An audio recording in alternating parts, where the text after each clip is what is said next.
Sim, isso que você fala é muito real, né? Então, assim, as pessoas elas querem ser atendidas, elas querem ser ouvidas. Nós estávamos em Santana do Livramento, no meio do comércio da cidade, e eu olhei para os meninos e eu falei assim, vamos fazer um corredor? Aí eles olharam para minha cara e falaram assim, como assim, pastor? Eu falei, não, só faz corredor, cada um de um lado. Mas a gente vai ficar com a mão levantada, olhando para o povo? Eu falei, não. Quando as pessoas passarem, já falam assim, bom dia, tudo bem? E é isso que a gente vai fazer. E aí eles ficaram olhando assim para minha cara, eu falei assim, alegria, tem que ter alegria no rosto, no sorriso, realmente desejando um bom dia que venha da parte do Senhor para essas pessoas. Aí as pessoas passavam pelo corredor, um pouco mais à frente tinha um outro grupo que ficava ali. As pessoas falavam, gente, mas quem que é esse povo? Aí eu falava, posso explicar quem que nós somos? Nós somos jovens mochileiros, vêm de cada canto do Brasil e tá. Mas como assim, mochileiros? Mochileiros. E aí começava a pregar para a pessoa estava aceitando Jesus. Entendeu? Então, você desejar um bom dia, você desejar um abraço, claro, com todos os cuidados que a gente precisa ter, isso é muito importante. E a gente precisa entender que o que Jesus fez, eu acho que se resume no que Paulo escreveu para a igreja de Corinto. Né? O evangelho, ele é loucura para quem está sendo salvo. Você entendeu? Sim. Então, a loucura que Paulo está falando é porque as pessoas não vão entender mesmo. Entendeu? Quem nós somos, o que nós estamos fazendo, o porquê que nós estamos fazendo isso, mas nós entendemos e sabemos o porquê nós estamos fazendo. Então, muitas vezes, a gente precisa atualizar a nossa visão, e eu não estou falando aqui de releitura bíblica, de novas interpretações, a gente está falando de nada disso. A gente não está falando nada desses últimos acontecimentos no meio gospel. Sim. O que nós estamos falando é simplesmente utilizar as ferramentas atuais. Hoje nós somos a geração mais conectada, mas a mais solitária. Sim. A que vive mais em solidão. Uhum. Nós queremos ser ouvidos. Então a gente precisa oferecer ouvido para as pessoas. Então, quando eu falo assim, como é que está a sua família? A pessoa vai falar, porque o meu irmão fez isso, fez aquilo, meu pai e minha mãe morreu, ele não ajudou a cuidar de nada, foi o primeiro que querer pegar a parte dele do dia da casa, e vai contar toda a briga que está acontecendo na família. Ou vai falar, meus filhos, e aí, nenhum vem aqui me ver, me abandonaram, cuidei, tudo igual. Quando elas colocam tudo isso para fora, o evangelho entra. E se você observar, é o que Jesus ele faz. Jesus, antes de curar paralítico, a gente precisa ter essa visão. Ele pergunta, né? Parece que é uma pergunta até, tipo assim, estranha, né? Porque Jesus pergunta assim, você quer realmente ser curado? O cara tá no tanque de Bethesda. Sim. Tá a vida inteira ali, sofrendo. Aquele lugar fedia. Entendeu? Uhum. Não era um lugar bonito de se ficar. Você sendo um paralítico, você não...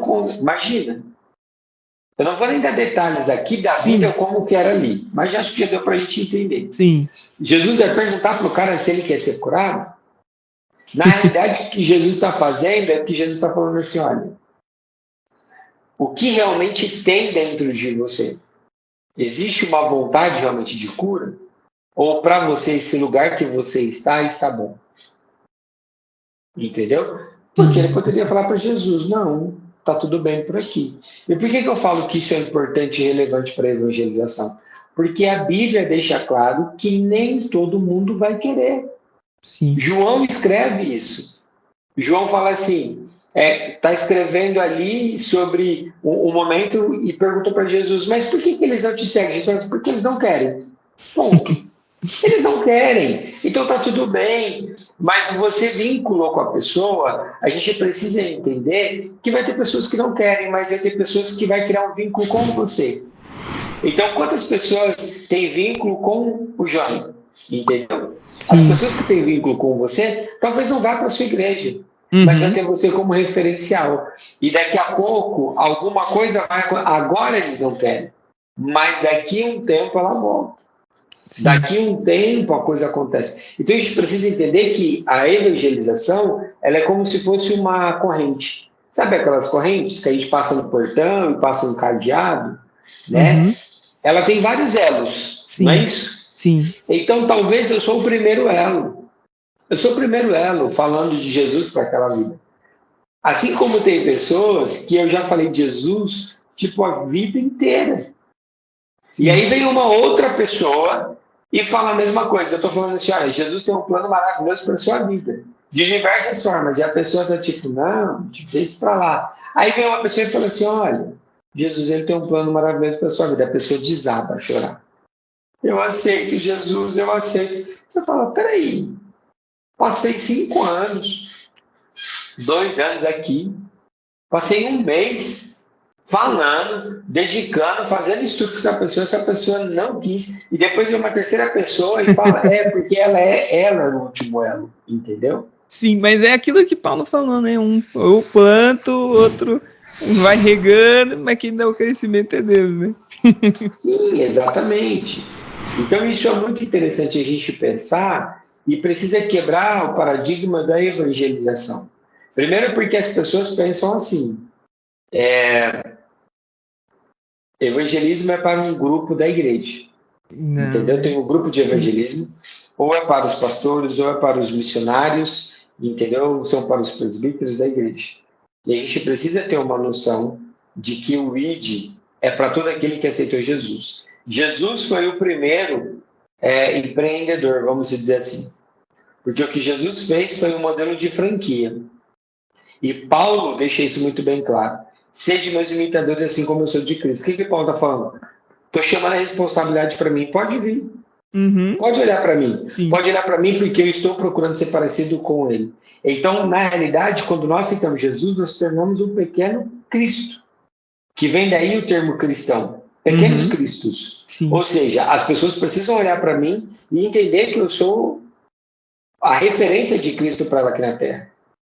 E nós tivemos um seminário aqui, domingo passado, e foi muito interessante, porque nós chegamos a uma conclusão que nós somos os olhos de Deus, porque existem pessoas que precisam ser vistas, entendeu? Aqui nessa terra, que precisam ser atendidas às suas dificuldades. Nós somos a boca de Deus, porque muitas vezes elas vão ouvir Deus através daquilo que nós falamos. Nós somos os braços de Deus, porque nós vamos abraçar aqueles que precisam de um abraço. Entendeu? Como um dia eu precisei, né, de um abraço para que a minha história fosse redimida. Então é exatamente isso. A gente precisa ter essa percepção que a evangelização está disponível a todos nós, é uma obrigação nossa. E é um pecado, sim. É um pecado. Quando nós não evangelizamos, nós estamos pecando.